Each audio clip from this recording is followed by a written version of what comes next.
going on, guys? Chris Bonner here, Power Training TV, all things power related. I got a question from a guy, Justin. He wanted to know, basically, he's really strong. He's about 200 pounds.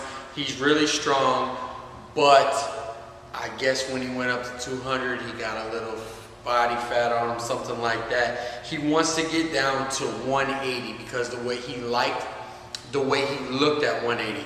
But he's in a predicament. He doesn't want to lose the strength. So he wants to lose the fat without the strength, and most of the time, I guess, he hears people doing this while losing the strength when you're cutting. So it's a legitimate fear.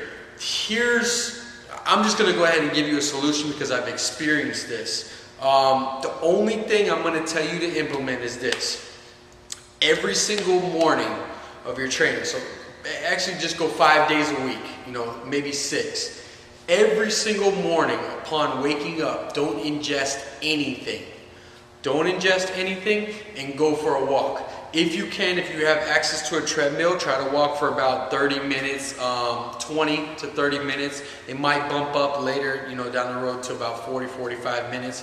If you walk on ground, just go for an hour. But if you go on a treadmill, get a slight incline. And you want to get it to where you're basically talking with somebody, but in between you're kind of basically gasping for air. Not that you're, dying or anything like that, but you can hold a conversation while you're breathing kind of heavily.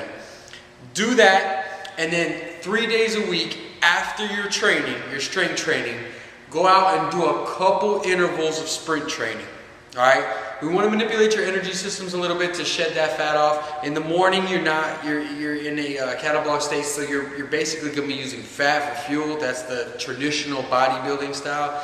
It's simple as hell. It's boring as hell, but it works. I've had a couple guys doing it here. I've done it myself. It works. Do that. Do the sprint intervals 3 days a week. And that's all I'm going to give you. Do that simple. Keep doing what you're doing, keep everything else the same, and just implement that in. If you need to start moving into your diet and start cleaning that up, I still think there's different ways you could do it through there. But don't worry so much about getting to 180. Worry so much about getting the way you look. And if it's at 195, 200 pounds, and you still look the way you did at 180, it's actually better. So now you're looking bigger now. Check it out, try it out. Chris Bonner, Power Training TV.